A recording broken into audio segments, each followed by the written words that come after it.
Good morning, everyone, and welcome back to Too Ambitious. I am so happy that you all are joining me today. Let me know in the comments where you're joining me from. It is a beautiful day here in the Bay Area, and let me tell you something. I am super happy that spring is finally here, and I'm sure you probably feel the same way too.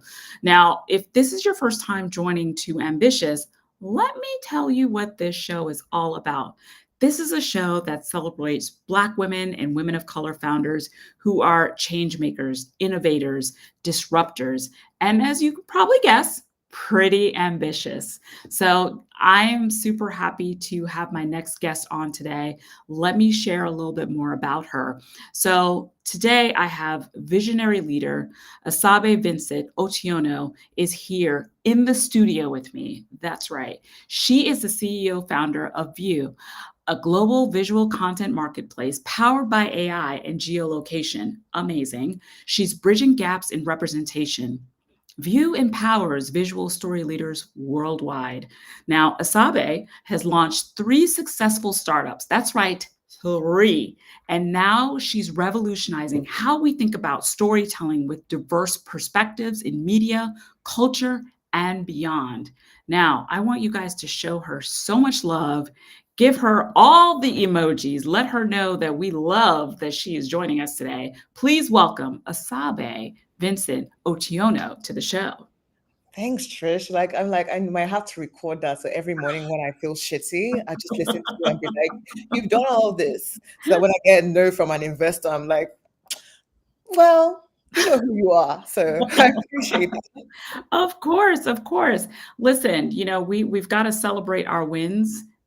We've got to wear our crowns and realize that we are the queens that we were meant to be. So I thank you for all the incredible work that you're doing in your business, to put not only light but also to support creatives, storytellers, and especially those from the African diaspora. So with that said, tell me a little bit about the work that you're doing right now. Tell me about VIOU and how it all came about. Yeah. So I always say that I'm a storyteller first before working in tech. Uh, I have a law degree, but during when I was studying law, I would always be more interested in the people behind the law versus like what was really happening. Like I'm like, why did Naomi Campbell's like sue the son? Like what was going on in her life? That was more what I was interested in. Right. So I've always been interested in the people and the stories.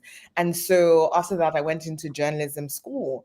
And when I was in journalism school, I was so obsessed with the ideas of like how one story could change the way people saw things, how Right. media was soft power. Right. And so from then on, I worked at a video marketplace, which was helping broadcast stations get video on demand. And so Mm. think if CNN like sees breaking news happening in Alaska, they were able to go on the platform that I built with the co-founders and find that video, and voila, um, Mm. the video was in broadcast mode. But I noticed that, it was really hard when it came to emerging markets. Like, every single time these stations, very few times that they would have to tell stories on the continent. They would always have to fly somebody that I called Tom with his corduroys to go to. And I'm like, Not Tom all. doesn't understand what's going on. There's a lot of like contextual blindness there and also Mm. sometimes bias, right? Yeah. Um, and so for me, I was like, how can I create a bird's eye view and create a boots on the ground platform that connects the whole world to emerging markets? And I wanted Mm. to start with Africa, just because Coming to America is I know it's a great movie, It is a great movie. Yeah. but I just can't have people asking me about Zamunda all the time. So I just decided that Africa had to be the first. But what actually, apart from my own gripes, is also going to have the youngest population in the next 3 years. And if the Absolutely. world doesn't understand anything about Africa, is a disservice to the global economy as well. So Yeah, I absolutely agree. And yeah, and thank you for sharing that overview. That's unfortunate that people are asking you about Zamunda. Jesus, Americans do better. It was just a movie. But yes, Africa is does have one of the youngest populations and growing extremely fast, and contribute so much to the global economy. Why do you think that that is? Why do you think that Africa is not seen as the global leader that it in fact actually is? I mean, that's a really heavy question. I know. I know. Um, but I will say that there's a huge part of the is there's so much about Africa that is undiscovered, right? Yeah. And there's so much culture. Like there are 5,000 languages in the world, 2,500 are in Africa alone. That's half Yeah. of the world's language, right? Yeah. But we Yeah. don't know anything about that. Right. Secondly, I would also say our culture is very much about oral storytelling. But the Yeah. thing is, when the elder dies with those stories, they say a Mhm. life dies as well. That's Yeah. secondly. Yeah. And thirdly, when you know colonization was happening, we were created as certain regions, like the Francophone side, the English side, and the Southern African side, right? Right. And it became more of a monolith than basically different cultures, different regions. It's like, somebody, even in the US alone, you can't compare the culture of Florida, even Black culture Right. of Florida to New York, right? Right. And put that on a whole continent, right? It's kind of like outstanding. Yeah. And so I think there's just so much that there isn't known. And I have to even say, as myself too, I had to learn while I was building this platform Mhm. a lot about the cultures, the fashion, the food, because Mhm. again, we're not really taught our history on Yeah. purpose. Yeah. We can see that happening in different parts of the world now. And if you don't know where you come from, how do you know how to move forward? And Right. so I think there's been an intentional I think it's been intentional to keep that knowledge away from us because I do think knowledge is power. Yeah. And I hope with what I'm building, I could really not only build out the creative economy, but the knowledge economy as well. Mhm. Yes. Yeah, it does seem like that is what VIOU is doing. Tell me a little bit about, the platform itself because it's about connecting African photographers with global storytellers, right? So how does it all work? Tell me more about it. So yes, so we have three products, but the one that has really been king is the ability to drop a pin on the map and find a storyteller to help you Mm. tell your stories holistically. So think you're in your apartment in California and you're telling a story about African fashion and you want to get fashion advice, or also you have a tailor that is in South Africa, but you don't want to have to travel. So with Right. our platform, you can literally drop a pin on the map, create a job brief, see the portfolio of the storytellers, and then hire them and also pay them once the work is done. So that's one aspect of the Okay. platform, very much like an Upwork meets Uber in that sense, Yes. to basically, get an on-demand visual storyteller. And then the second part, which I'm really proud about and is like Mhm. my baby, is we're really building a cultural heritage library too as well. So Oh, amazing. yeah, so not just hiring people, but you're also able to understand more about the culture in that area. So Mm. we're like capturing and festivals, language, food, fashion, so that people can also license that content as well to help support their stories. That is extraordinary. How did you come up with that idea? What was going on with you, or what were you seeing that you're like, you know what? I think we need to do this part of it as well. Yes. So when we started our platform and when creators would upload content, we use AI to like tag all the content. So from titles to context, we actually even like we're able to like tell you what's in the video. We take it frame by frame to actually tell you what language is spoken, like, what's in the content. I don't want to go into how the sausage is being made, but we're able to basically get all of that context in. Right. And so when we were using existing models, what I noticed was I put a picture of like Times Square and Yeah. Big Ben, and the AI models automatically understood what that was. Right. And I put one of the biggest squares in Lagos, which is called Balewa Square. apologies to anybody who I'm pronouncing it wrongly. I got into a lot of trouble about this, but it just said culture, and then I put different landmarks in different African countries. The Right. AI models couldn't recognize that because it didn't have that data, right? So, Ah, generative AI is only as good as the data that is trained on. And if you don't have that data, that's a huge problem. And okay. if you even search right now a picture of an African woman, she's not going to look like me. She's probably going to like Right. have a baby or be in the market with her tits out, excuse my language. And I'm like, Right. that's me on a Friday. Like, Yeah. that's Yeah. not every day.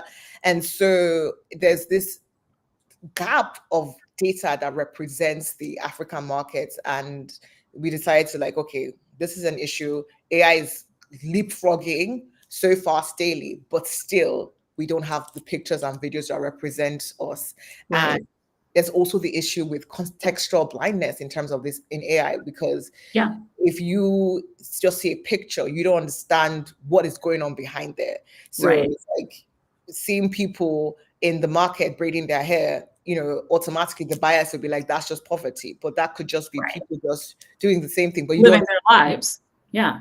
you don't understand the context behind that. And I like to use the word kick the bucket, right? We know kick the bucket means somebody's about to die, right? But AI might define that as like somebody kicking a bucket versus Literally. Yeah. context. And so we wanted to really create a platform that helped support cultural data, not just in Africa, but it's also been in emerging markets. And so as we've been building out this cultural heritage, we've also seen connections with the diaspora. For Mhm. example, we found out that in Lagos, there's an Afro-Brazilian quarters, and a lot of people don't know that. I did not know that. It's been super like mind-blowing for us. We didn't know that enslaved people from Antigua and Brazil came to build Lagos as well. And so we were able to connect that through food and through the structures to places in Bahia. And that to me was the reasons that we do this, to really show that, Africa has contributed so much to the global economy and the world as well, but there's nothing to show for it, right? And so that was really, I know I just like gave it for a lot, but it Oh. was something that we saw that was missing because not a lot of people knew that as well. Yeah, that is so fascinating. I did not know that. I mean, I knew, we know about Brazil. We know there's a large African, population or descendants in Brazil, but I didn't know the other aspect of it. That's extraordinary. Yeah, you know. What was it like for you to, as you created this platform for one thing, but now it's evolving, right? It's growing. It's taking on somewhat of a knowledge sharing, creative sharing. It's become a hub for culture, and for history, which we know is super important. How does that feel, as a founder? I mean, this is your fourth company, right? Yes, I've not ever been a corporate girl. I've always Yeah. been a startup girl. So my therapist says that I need to learn how to welcome ease in my life because I'm always trying to do Yeah. things that are really hard. In the words of Leonard Doyle, we can do hard things. Um, but I think for me, the North Star is still there to help people tell stories better, right? Yeah. And Yeah. so everything, I feel like, is a supply chain of storytelling. Um, and that's how I see our platform as. Like, it's from, you either hire the person, you are getting knowledge from our platform, and then as we move forward, we will start creating other products from editing and things like that. So we just want Mhm. to be, I always say this to my team, like, how can we be Quincy Jones to their Michael Jackson, right? Let them Ooh. make that Thriller album and we Yes. do everything else with technology. Yeah. So that's how I see it. Okay. That's super incredible. Yeah, Quincy Jones, Michael Jackson, get it. That was a huge partnership, Yes. life-changing even, you know? So when you talk about your team, how many people do you, that are a part of your company? Tell us a little bit about the back end and the people that work for VIOU. Yeah, so it's a very lean team. Okay. It's small but mighty. Yep. And we are literally less than 7 people. It's Okay. me, my co-founder, who's my best friend. I always say I Oh, started this company so that she can never get rid of me. oh my God. So, which gets her irritated. She's like, you shouldn't be saying that in meetings. And I'm like, Right? kind of true. Oh And my we met when we were 16 in the UK, I God. think 15 and a half in the Mhm. UK, first day of school. We were paired by our aunties to be best friends, and we didn't like each other Mhm. because we were like, why am I being paired with her? But Oh my we God. ended up trying to run away from my mom because she was trying to take too many pictures of us. You know, the main smile, smile. And at one point, we got really irritated, and I just looked at her and was like, "Just run." And I always say, from running down the halls trying to escape my mom to now Yeah. us running a company is very Oh, interesting. 17 years later, yeah. that we're doing this.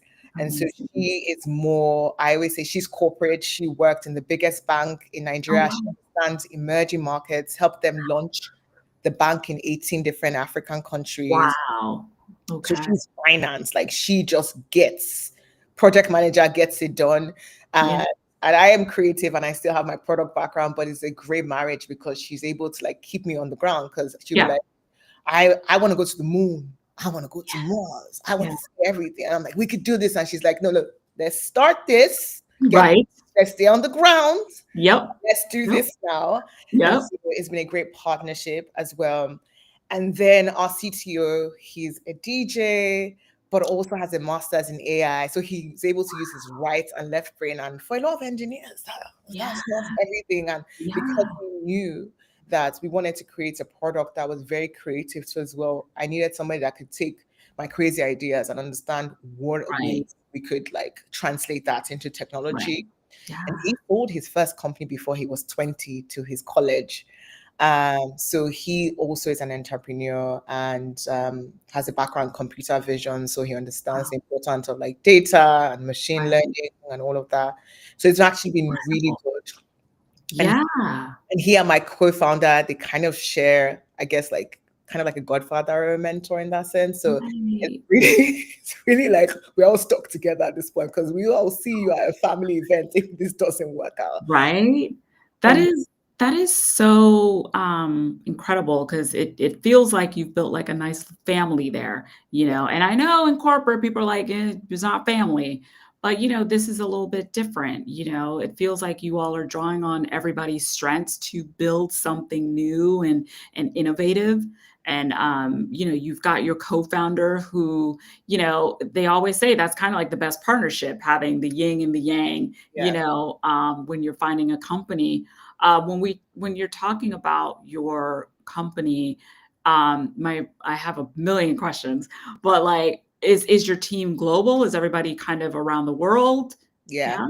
And Okay. we're all, I always say that we're global citizens first. That we all have I would say the pain and the blessing of being the only African or being the only Black person in a room and understanding the questions and the Yeah. stereotypes in different ways. Yeah. Yeah. Um, so from the UK to Canada to me being in the US, and then we have some of our team in Nigeria as Mhm. well as South Africa too. So we really try to get as many voices in the room, Yep. which is really important for me. And maybe Absolutely. this comes from my journalism background, but Yep. I'm always like, I want to hear from more people. Does Yeah. this make sense? And that also leads us to being really customer obsessed. And we do user research like every week.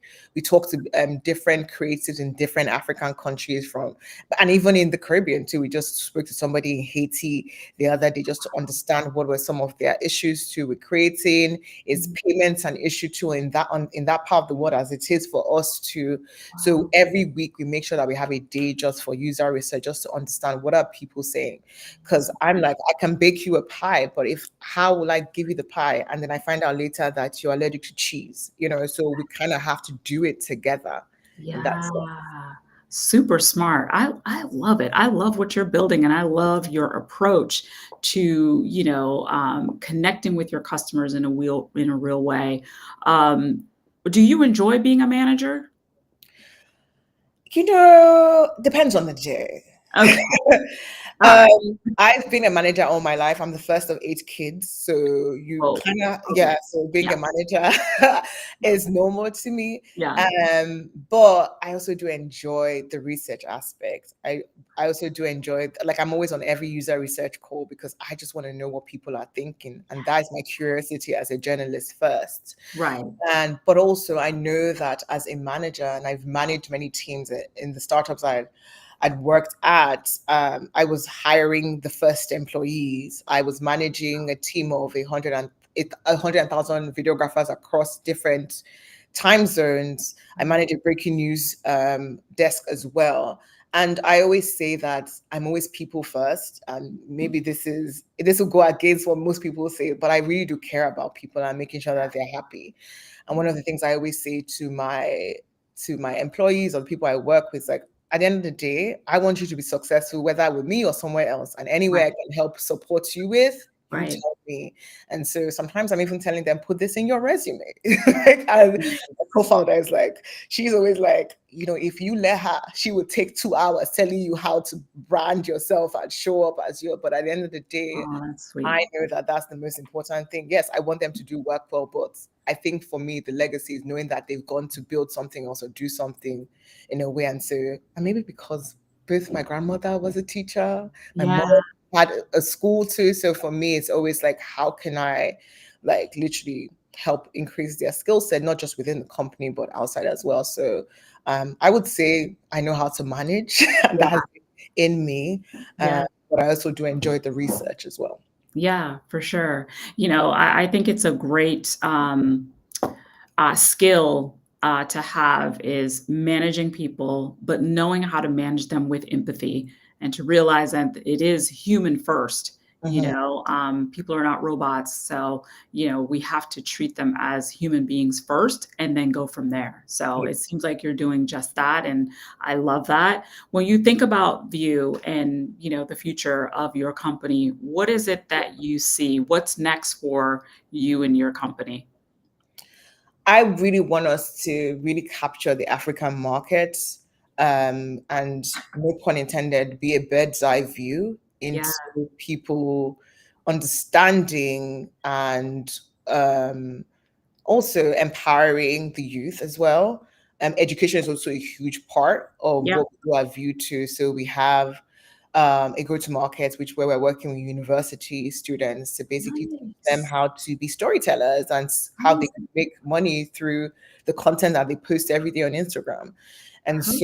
so that education is really, really important to us because we noticed that there was a skills gap in really creating high quality content. And so we were able to work with different organizations to create a curriculum to so that we can help support them. So for me, I I and my co-founder, we always say the same thing, is empowering youth, making sure that they could make money. I mean, the average, Yeah. even though we've opened it up to just like 1,000 people now, we're going to like launch out in the next few months. But the average view member makes at least $500 a month, which is a lot, in Oh, that country. So, and right. that's from them like sending like just even like landmarks or just like the food that they eat. Yeah. Because for us we really want to take all of that data to really Right. help Right. support models as well. Got it. And so for me, I think that it's youth empowerment, it's education, and it's also allowing people to understand the value that, Mhm. Africa has always been important and has contributed so much to the global stage. But Yeah. now people need to see it to believe it, right? Yes, they do. And so how do people find you? How do people find View and know how to use it? Are you marketing? I've got, you can follow you all on Instagram. It's a great place. But how are people finding out that this amazing, incredible website and company exists? It's been really word of mouth, actually. Okay. We haven't really done a lot of marketing, which we're going to start. But what we wanted to do was to make sure that the people that needed us could hear about us. So we really started out with that when we're testing out with clients. It was mostly corporate clients. My Mm, co-founder is a corporate girly, so she had yeah. she was able to understand the needs of like consulting companies that they need photos and videos to help Mhm. support their pitches, but also support educative programs too, as and all of these things. So it was really word of mouth. Mm. And people just like just searching for African content, and then we're showing up in that sense. So shout out to SEO. Yeah. Hey now.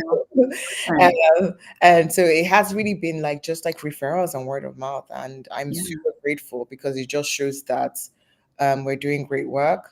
But also in my background as a journalist, sometimes I just would see a story and I'm like, you should have gone like, I just reach out Right? to the journalist and be like, I think it's important that you hear from people on the ground, and here's Yep. how to support you. Yeah, for And sure. it's just been really organic like that, and so we've Yeah. been really lucky. Yeah, such a blessing, and I love the fact that you all are looking to empower youth and take care of that next generation. Super important, and it really just kind of speaks to who you and your co-founder are and your team. So, I don't take that for granted. I know I'm not part of that company, but I do believe that any time that you put good out in the world and you help that next generation, you are definitely people who are worthy of support, and everybody should know about the work that you're doing. Thank you. I appreciate that. Yeah, absolutely. So you're building this incredible product. What about Asabe? What do you do for fun? Because I know you like building stuff, You So like building what stuff. are you doing for fun? What are you doing to take care of your well-being as you're building this incredible global company? If you had asked me this question last year, I'd have been like, I don't know what my hobbies are. But I Right. had to be really intentional in doing that, because I didn't want the work because the work is so close to my purpose and my passion. Yeah, I can And tell. sometimes it is like I'm not I have to Yeah, make decisions. But yeah. what have I been doing? I just started a Substack, and it literally was my sister pushing me to really like taking my writing seriously. Yeah. And I always say, like, I'm a pop culture maven. Like, I am obsessed with pop culture. And Yeah. also, I do think there's a psychology towards pop culture and why things happen the way they do. So I Right. like to use pop. I know you'll be like, this sounds like work, but to me, I'm a nerd. No, no, it's It's whatever makes you happy though, yeah. right? Yeah. So I'm able to decipher, like, this song was popular during this time because this was happening in the world. And so I write a lot about music and culture, and Mm, then to help people explain it. So I do enjoy writing. It's not it's creating for creating. yeah, Say My friends say that it's literally is my friend said to me, she was like, your writing is quirky, it's thoughtful, it's a bit eccentric. But I was like, you know what? But that's me. yeah, So, yeah, that's that. yeah, And then I think also, and I say this to my co-founder as well, it's also important to do something with your hands, because sometimes when you're working all the mm, time, you feel, you can't see the outputs all the time, right? Especially when it's a right, software product. Yes, the KPIs are users or like this, right, but I yeah, think to feel like, for me, that I achieve something, I have to do something with my hand. So yeah, for me, if it's like baking or cooking, or right now I've been really into like flower arrangements, and I give to my friends and I do it up in my house. I know yeah, that I'm not giving Meghan Markle a run for her money, but right, I do think it's really, really important to know that you made something and you did it from the beginning to the end. I think it's a science of like that goal of like, I started with these raw ingredients and I yeah, put something beautiful together. I think yeah, that gives me a sense of accomplishment, yeah, especially sometimes when you're having a hard day and things didn't work out. I know that, okay, I just baked this pie, I right, just was born, I just made this meal, or I just made yeah, something beautiful. And that has been really super helpful to me. yeah. I love that, brilliant. And so your Substack, I also love the name of it. Voice Notes I Send My Friends. Great name. Love it, you And know? it's true. I actually send my friends a lot of voice notes, and they are very happy now I'm writing about it, because they're like, it's like a podcast. I would send them something random that happened, and then I'm going to the back, and they're like, "Thank God for this Substack." God, for this so sad. Because, like I said, I love a good voice note. I was like, Yeah. yeah. So yeah, Well, now I know that you're a voice note person. I wasn't always a voice note person, but now I've been getting into it in the last few months. I'm like, these things are the best, you know? So, because you have a lot of thoughts, you know, you're like, I need to get it out, you know? and it's the So best way to tell a story. I don't have time to text. I need to tell you the story. I need to tell you what happened. I need to describe the scene. exactly. So the voice note Exactly. gives me that power to do so. So yeah, Yeah, absolutely. Well, you're a storyteller and, you know, yeah, yeah. checks out. Mhm. Do you consider yourself ambitious, Asabe? I do. I do. And I've always have. And my mother would tell you that. She said, from when you were young, you knew where you were going to go, you knew where you were going to live. Like at 11, she still gets shocked sometimes. She's at 11, I said I was going to live in New York. And she was like, nobody had gone to New York. But I knew where I was going to be. I Right. know ambitious is become such a dirty word, especially when Mhm. women think about it, because like she's Yeah. too ambitious, no pun Yeah. intended. And the name Right. for me, if you look at the meaning, it's like you are somebody that wants to go after what you want, and you have something Yeah. in you to make sure that that happens, and Yeah. that's who I am. Yeah. And my friend paints a picture all the time. I was doing really early on when I was trying to decipher my work identity through my true identity. And I asked a couple of my friends, I call it the mirror work, and to ask them what they thought about me. And so I created a line. And one of my friends said, she said, the thing about you is when you get down, you are crying, but you're trying to figure out a way to fix it while in tears. Oh my And God. so for me, it's like, I don't take no for an answer. I'll figure something out. Yeah. And so yeah, I will say I am ambitious and I'm very proud to be. Yes, absolutely. Yes, yes, on all of that, as you should. You know, that ambition has served you well, clearly, you know, Thank and will continue to do so. So thank you for that. Where can we find you and your work? Where tell me all the things. Yes, you can follow me on LinkedIn, as well as follow my Substack. That's how Okay. you can really get a peek into my brain and what I'm thinking. Yes. And then you can follow VIOU on Instagram or follow our page on LinkedIn as well, just to know Okay. more about what we're doing. Yeah. And I also I'd like an open call away if people just want to understand more about the mission, or just even want to understand why people hate Drake now. I'm happy to chat about it too as well, because everything comes together in some way, trust me. It does, it does. We're all way more connected than we think. Yeah. So, yeah, it totally makes sense.